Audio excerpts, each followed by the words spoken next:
Welcome everyone to the February 26, 2025 meeting of the Fall River Redevelopment Authority. First item of order is where Louis Gonsalves is leaving the board. We're going to miss him, and he's done a great job here.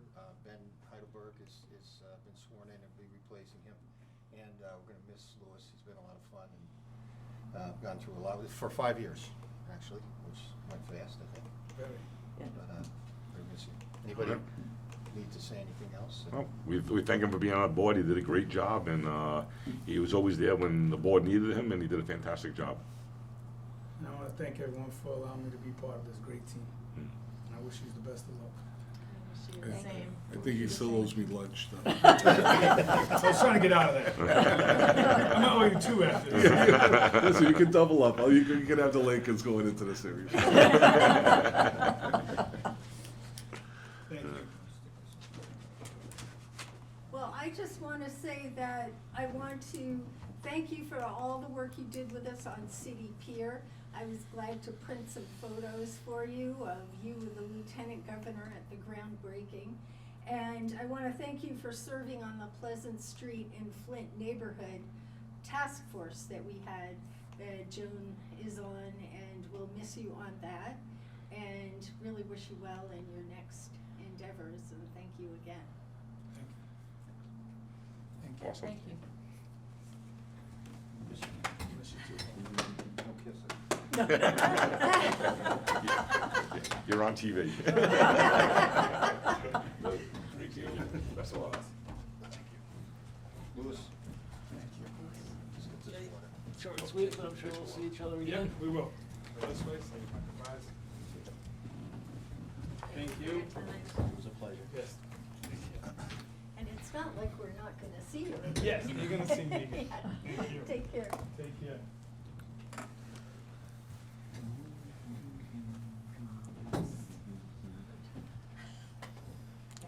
Yes, you too. I'll see you at dinner one of these nights. Absolutely. Good thing. I know how to enjoy it. He said something about not holding his breath. I don't know what that means. Next meeting, can somebody move over here? It's kind of long. Slide in the middle. Ben, that's just, we sign seats here. Okay. Pursuant to the open meeting law, any person may make an audio or video recording of this public meeting or may transmit the meeting through any medium. Attendees are therefore advised that such recording or transmission are being made, whether perceived or unperceived, by those present and are deemed acknowledged and permissible. Did you put it in? Roll call, John Erickson. Ron Rusin? Joan Medeiros. Ben Feidelberg. Ann Keen. Thank you. Also joining us, Sarah Page, Executive Director, John Coughlin, Legal Counsel, Ken Fowler, Administrative Consultant, and Karen Martin, Project Manager. And then, We want to welcome Ben Feidelberg, this is his first meeting, and we're really looking forward to working with Ben and getting your perspective on what we do, and we have a lot to accomplish. I'm looking forward to working with you.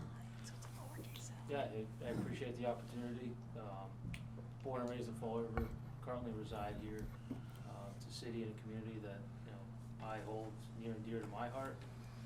Commercial lines insurance sales producer for Hub International. I've been there for about 5 years. Prior to that, I was working for Safety Insurance, which is a regional insurance company based out of Boston. Graduate of Northeastern University. And just very grateful for the opportunity and look forward to contributing to this board. Great. Awesome. Welcome. welcome. Well spoken. Thank you. I don't want to sound that good.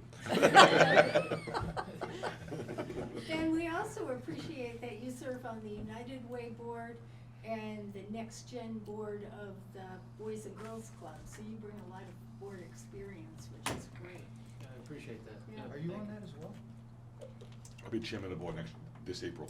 He and I So are you- both on Boys and Girls. He's on, we're both on board. All three of you are? Yes. Oh. He's on, it's not the board, it's a sub-part of the board. We're trying to bring the younger generation into our board. Oh, okay. But their groups raised a lot of money at our last November meeting. We have our biggest gala, and a lot of we call them our young pups. We're all old, the young pups. I gotta earn my stripes. Yeah. They did a great job, and we're looking forward to working with them and having them eventually come up to the board and serve on the board. It's a great cause. Does anybody have any questions about the open session minutes from January 22nd meeting? If not, I'll entertain a motion to approve those minutes. Motion to approve the open minutes for 1/22/25. Second, Second. John Erickson, yes. Ron Rusin, yes. Joan Maderos, yes. Ben Feidelberg, yes. Ann Keen, yes. Thank you. You guys have a copy of the warrant, which Joan has gone through. We've got a total of disbursements of $132,951.33. If there aren't any questions on that, I'll request a motion to approve that warrant. Motion to approve the warrant for February 2025 of a total of $132,951.33. Second, Second.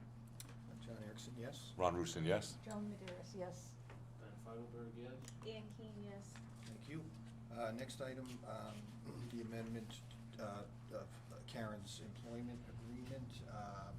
Anybody have any questions on that? If not, I'll entertain a motion to approve, to authorize me, the chair, to sign this amendment to Karen's employment agreement.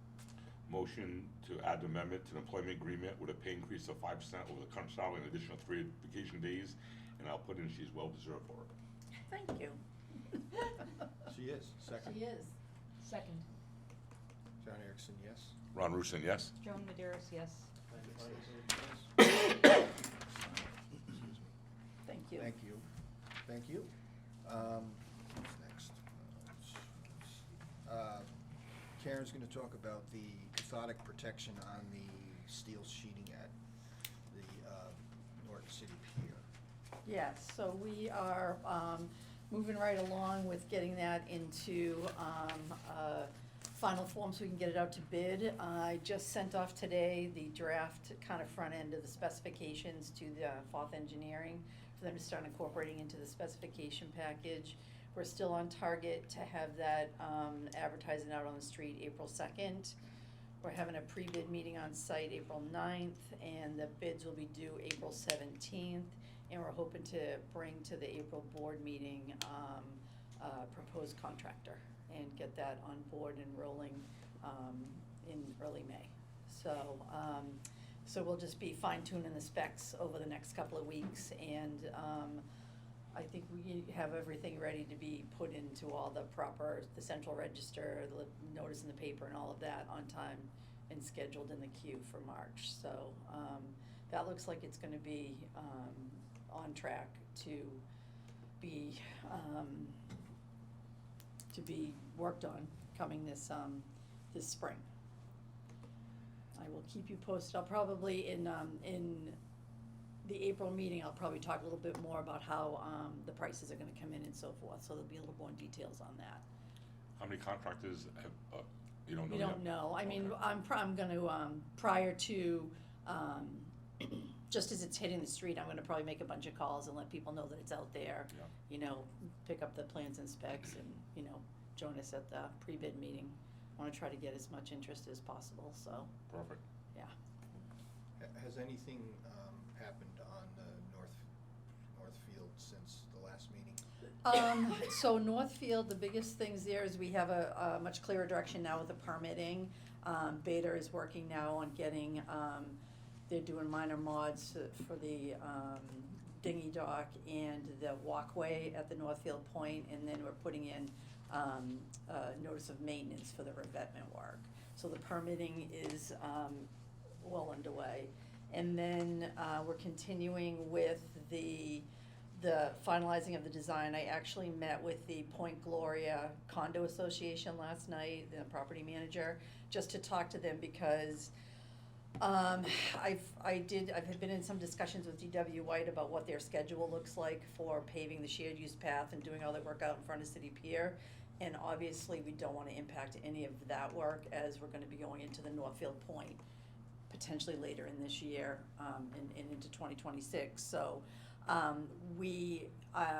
myself and 2 people from Beta, Bill, the project manager, and Eric, the landscape architect, met with the board last night to get, approval to come in off of Duval through their driveway and come in, over their property, just at the end of the driveway to the left of their building, and then come right on. That way, we can bring a truck in with like the stone and any of the materials, and then be able to haul material out that way too. We're gonna work with John to get a memorandum of understanding, once we get a little bit more definitive on what that construction schedule looks like. But they were very, very excited about the work. We laid out what was gonna happen out there. And, you know, as you guys had seen in the, previous meetings, so they were happy about that. They seemed very eager to be a good neighbor, so I don't think there's gonna be any issues with that. And so that's gonna also be incorporated into the bid document, so the contractor knows the constraints with which they have to work and how they have to access the site. So Bill and the team are continuing to finalize those documents, so we're still underway there. The caveat to all of this is the grant money to do the work. So, the big one grant that we had applied for that was going to cover the new mooring fields and the dinghy dock itself. We've had discussions with the state rep of the Fish and Wildlife. He is confident that if the grant is funded, we will get the money. The question is, with all the craziness that's going on in Washington with grants, is will it be funded? Usually they hear around this time about the funding, but they have laid off, according to our state contact, they have laid off a significant amount of the staff in Washington, so that will slow things down. So I don't know when we will receive notification of that grant funding, either one way or the other. So we're kind of in a wait and see with that kind of portion of the work. The Seaport Economic Council, which is the grant we're going to apply for to actually do the revetment work and the improvements to the point itself, there's nothing published on the Seaport Economic Council website saying the grants are definitely gonna open in June, but from my communication with our contact at the Seaport Economic Council, it appears that they're still on target to at least have the grant applications go in June, and they'll notify us in August of any awards. So we're planning to proceed with that as of now anyway, and we'll just keep you posted as the grant information rolls out. So we're gonna be kind of phasing the work now, so there's gonna be there's gonna be at least two bid packages. One will be for the dinghy docks in the mooring fields, and then the other bid package will be for the revetment improvement work at Northfield Point. So that's been a little bit of a change, but we're still plodding along with that. So you haven't seen any resistance from the Point Gloria people? No, Everybody's positive, or? Everybody's very positive about what's gonna go on right there. They're very happy about it. They wanna get rid of, they don't like the chain link fence, and they think like making that, you know, like putting the moorings out there and making it look like a real waterfront is exciting for them. That's good. Yeah. The next item is this plot plan that I think. Hutchin Holdings experience. This is Hutchins' addition. Now, I didn't send this to you because we looked at this last meeting, but we weren't ready to vote on the addition, so Hutchins is, or their,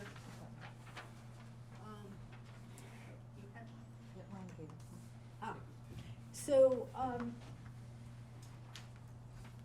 as they had originally told us when we approved their original plan, they always expected to put an addition on the back, and it's going to be an 83,000 square foot expansion. And I've gone back and forth with Jay Hutchins and their engineer, and they're not asking for any exceptions from the covenants, and that's somewhat more predictable because they already did the whole front part based on the covenants. So this is a lot smaller than the original building, which was 200,000 square feet at $20 million. And this expansion will bring about 85 additional full-time jobs. So if there's no objections or questions on that, I'll entertain a motion to approve the proposed expansion at 615 Innovation Way with no exceptions to the covenants requested. Motion to approve the expansion at 615 Innovation Way. We don't have to add nothing to that, right? With no exceptions to the covenants requested. No, and with the covenants. So, Yeah. second, Second. John Erickson, yes? Ron Rusin, yes. Joan Maderos, yes. Ben Feidelberg, yes. Ann Kane, yes. Thank you. Was that 85 additional full-time jobs? Yes. Just by this expansion? Oh, no, I'm sorry. Was it It's 70,000 square feet? 60. The 70? plan showed 71,000, I 71,000. think, but they've increased it to 83,000. Oh, okay. And, no, it's at the, new facility. The new facility will bring another 20 staff, and the one that they recently completed brought another 60 jobs. Okay. So he said it's 80 to 85 in total in that new facility. Perfect. That truck stop there seems to be pretty busy. Yeah. Like, I started going there. Is Seems that like there's a lot of activity. you're talking about Neon? Yeah, Yeah. yeah. Yeah, that's always busy. And now they're clear cutting, I don't know if you've been up there, they're Yeah, clear cutting saw that, across yeah. the street. Yeah, a lot of action going on. Yeah, so they're getting about 70 acres or so ready for development. It's gonna take a while. They got a lot of cut and fill to do there, but, Nice. yeah. Whose land is that? That's VFD's, that's the land that we sold to them. Yeah. Yeah, so we sold them about 91 acres. I think there was 20 acres for freeze pack, maybe, I forget. So I think they're clear cutting the freeze pack land, actually they're clear cutting 90 acres, including the freeze pack land, so, yeah. There's no turtle issues. They've taken all precautions to relocate any endangered species that are there as part of their NEPA permitting. They had to do that first before they could move forward with that. Cool. I learned recently that Freeze Pack is bringing 100 employees, and they're a really impressive company, so that's exciting for Innovation Way. Good. Anything on Flint Herb? Sarah? Oh, the urban renewal plan? Well, I've continued to work with the task force from the Gateway Cities Developers Network, and we had a really great meeting with the Chief of Staff of the Lieutenant Governor, and they're very interested in helping us reduce the amount of NEPA review of urban renewal plans. And so they are not sure it's going to require legislation, which we had thought might be the case. So that was really good news. And Ben, to give you a little update, and people who may be watching,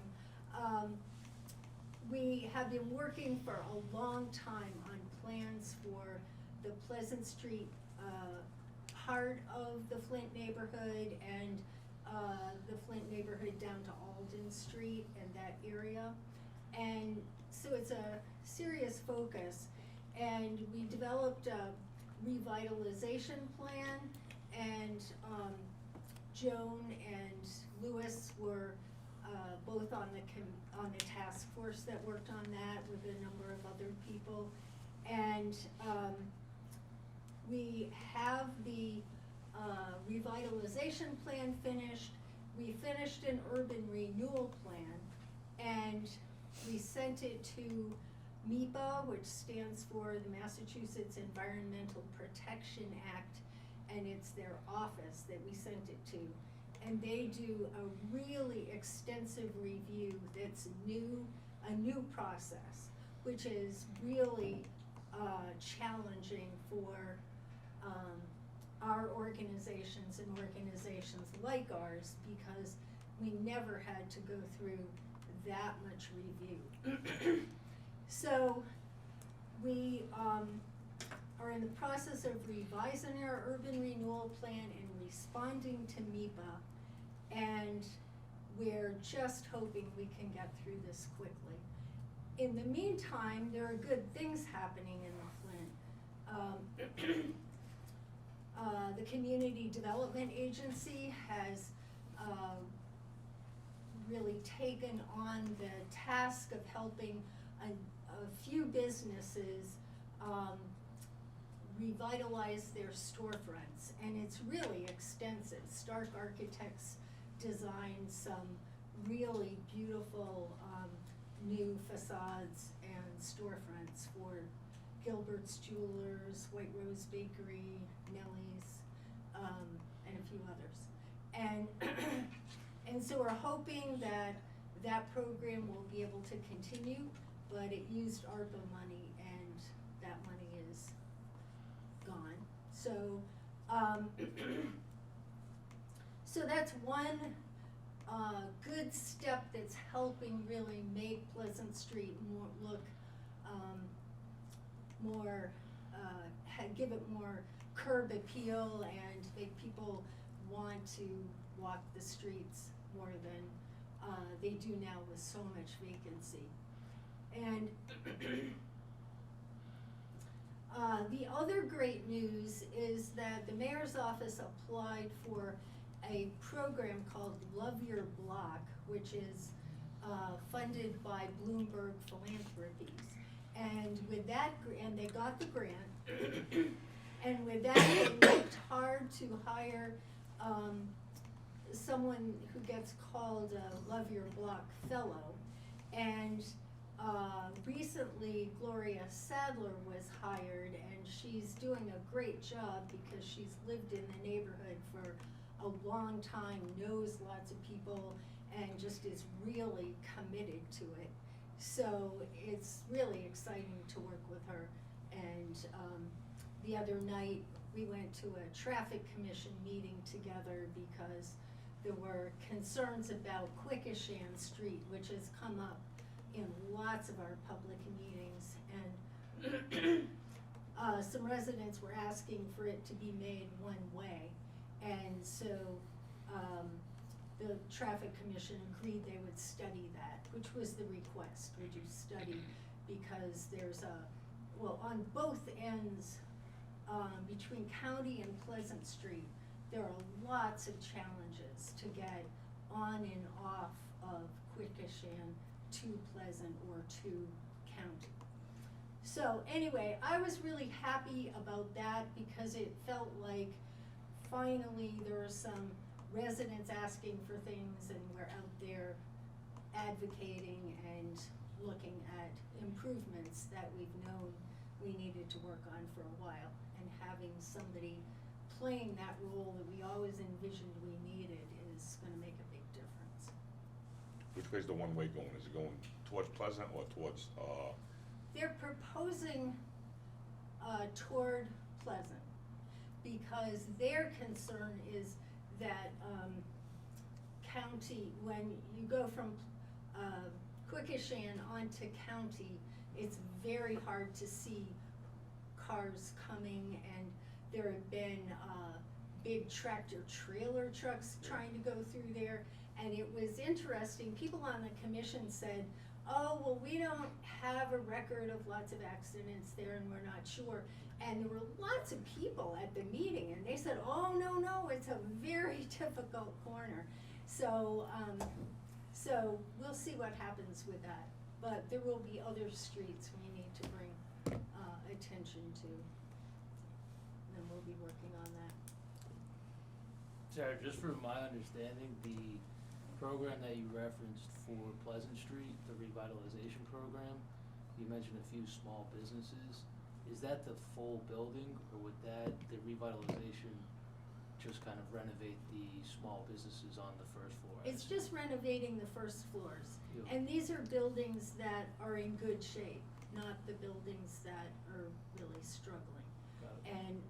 And the second part of that plan that we envision in our documents is to help the owners of the buildings get more tenants in the second and third floors, because often you have businesses on the first floor and then vacancy above. And those apartments really need renovation to be rented. So, so that's kind of one of the next phases we'll be working on. Duval Street. So, the master plan, a final draft has been completed, and we have Ken and Dan and Karen and I, ready to review it. We expect to meet next week, get them comments on the master plan, and, we'll see where we go from there. We just got it, so we haven't, well, we had reviewed an early draft and said, and asked them to make some significant changes, and now we'll review this one. Anything from the state on our letter? We'll be discussing those issues in executive session. Okay, thank you. North downtown, Sarah?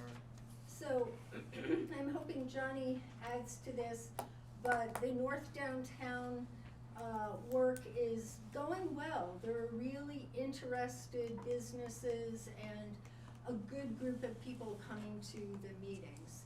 And they put out a survey, and the survey that Karen, Johnny and I all responded to asked, some really good questions about what would you, prioritize as beautification projects. And then it asked, what would your organization support of these beautification projects? So we said, here are things we think we take to our board, but we don't know, you know, we can't make any real significant statements on that. But the priorities that were identified are removing litter, hiring someone to do that, and definitely lighting lighting and picking up litter were tied for first place. Then putting in flower beds and light pole banners were the next two. Another that was ranked high, I don't know what's going on with my throat. Maybe explain to John what you mean when you say update of North Downtown area. Tell him which area we're talking about. I don't think, John,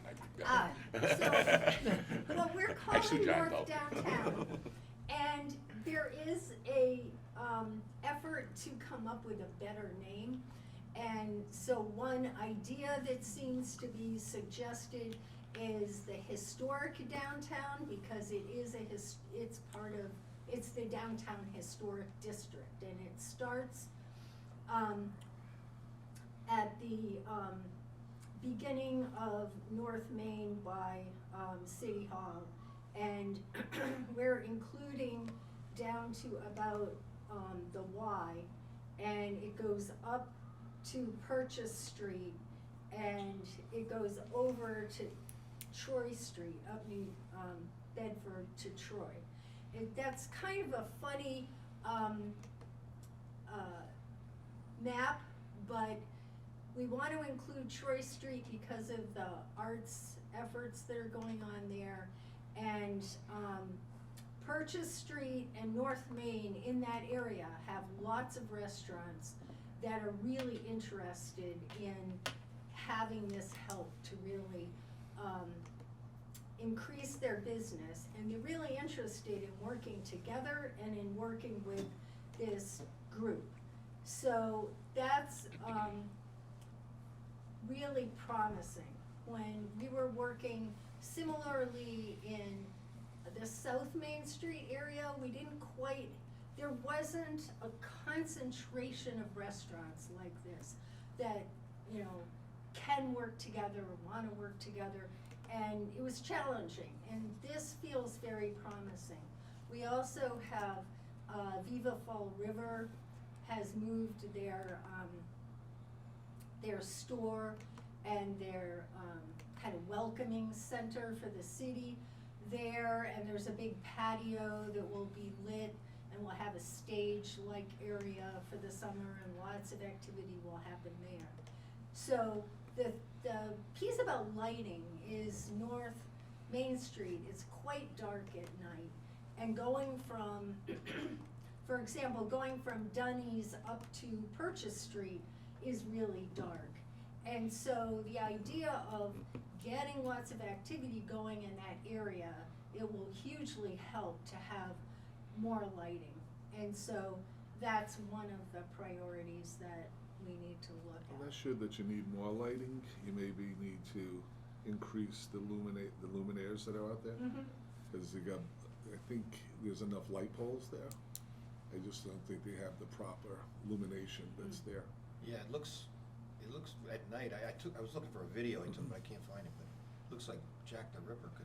Well, but don't forget, it looks that way because everything's closed too. Usually there's a lot True. of ambient lighting from True. storefronts and Right. Yeah. activities and everything else, right? So you don't have a lot of buildings that have activity levels, right? So you don't have that light falling into the street or onto the sidewalk. So, you know, I think before we start talking about, or before they start talking about new lighting, they should at least take a look at how they can brighten what they currently have.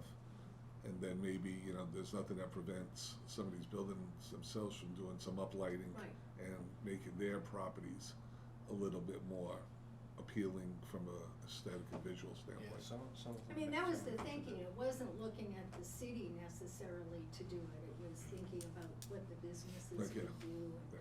what, you know, a lot of areas where you have, lots of restaurants, it's true in Providence, it's true in a number of cities, sometimes you put lots of the, String lights. garland lights in various places, and that, can be very expensive if you're running it across the whole street, but it can be affordable if you do it in front of businesses or something. So there are lots of options, and they haven't decided what options to pursue. We're just at the kind of getting ideas out that can get researched and money can be applied for. Because pre-COVID, Dunnies used to have a block party on that street, and it was very bright during that block party. I don't know what they did differently there, if it was their lights or they brought other lights in. I but think can remember- I think it was a combination of both. They Yeah. had some lights going across that little alleyway or Yeah, that and- street. And they own both buildings, the Yeah. same person, so Yeah.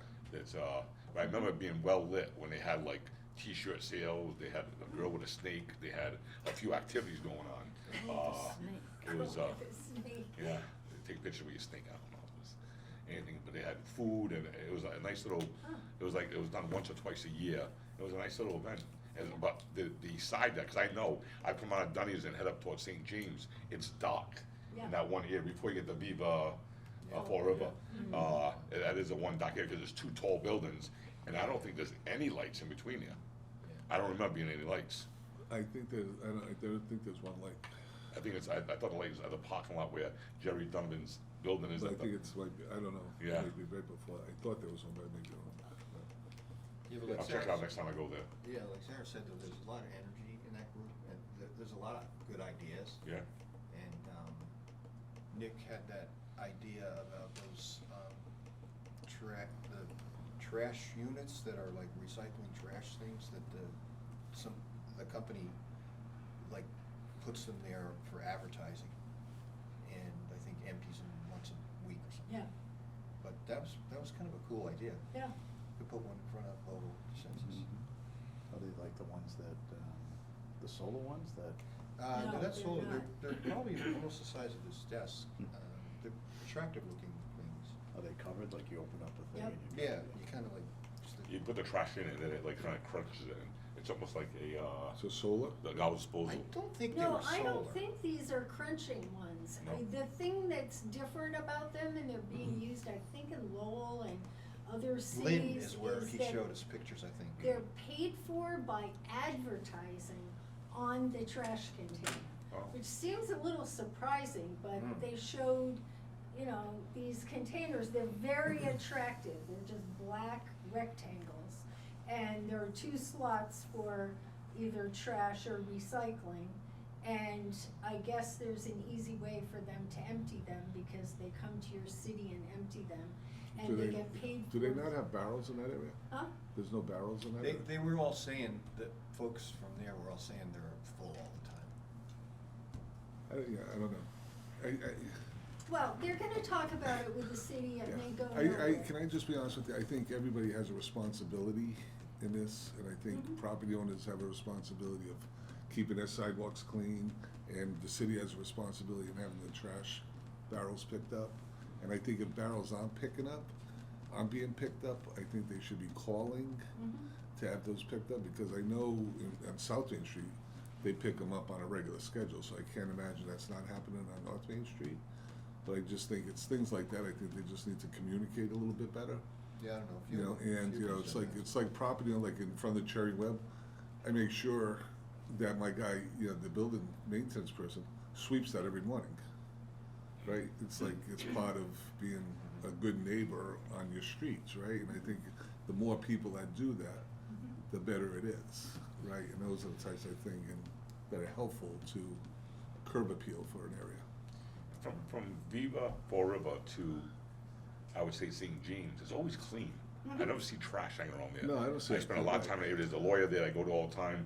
There's a Gava I go there all the time, and it doesn't seem to be messy in that area at all. Like, I don't go like, wow, like if I see trash, I have to pick it up. I can't The way, stand. sometimes the trash issue is on trash day if it's windy, Yeah, Yeah. right? Because that happens. yeah. It's like a wind tunnel down there, so it happens, you'll have trash. But weren't they, not talking about that spot, but weren't they talking about more on North Main? like Library, on the library to Dunny's, yeah. Isn't that where they were talking about, with the trash barrels? That's what I took away. Yeah, I think so. Could be. It was just an idea thrown out there. They were going to go to the city and talk about it and see if it was anything. I think on the stuff, on those trash bins, you have to go out to bid for those. Cause they're But using, you're not buying them. you put them on city property. Oh. Yeah, just, there's a cause we looked at that in the past, it's advertising, they're making money on them. But I think, you know, they're keeping them clean, but I think because it's on city property, there's gonna be some sort of bid procedure in order to do that. Is the main objective for that area, cleaning up that area, revitalizing it, is that to assist the existing businesses, bringing more consumers to the existing businesses? It is, Or and to- bringing in new business as a whole? Well, I think it's to deal with vacancies too.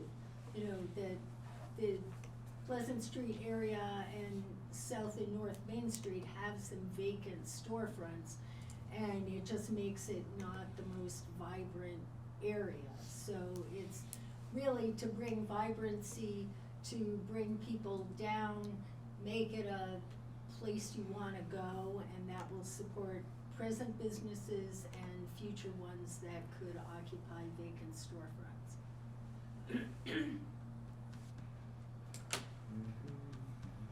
And, you know, the building that Monty Ferris owns, the old, it's an old bank at the corner of Bank and, North Main, that's going to be redeveloped, and that will be a huge, Yeah, cause that building's dark right now. Yeah. That's dark on Main Street and on Right. Bank Street, yep, right?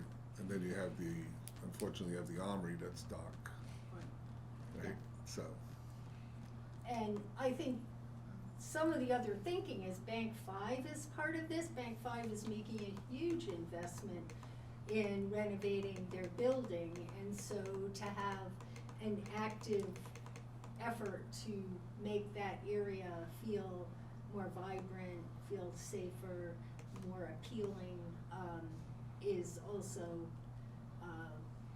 consistent with what Bank 5 is trying to do. I'm not sure the library's lit at night either, right? They have outside lighting, do they turn that They on? do, but it's not, as you said, it's not strong light. Do they, and- is it on? Do Yeah, they- it is I was on. there the other Okay, night, good. it was on. Two small poles that go like Yeah. this. There's two small poles in the front entrance. There's not many overhead lights, I don't think. I think No, it's just like like, just again, Yeah. increasing your wattage there, Yeah. that makes a difference, Right. right?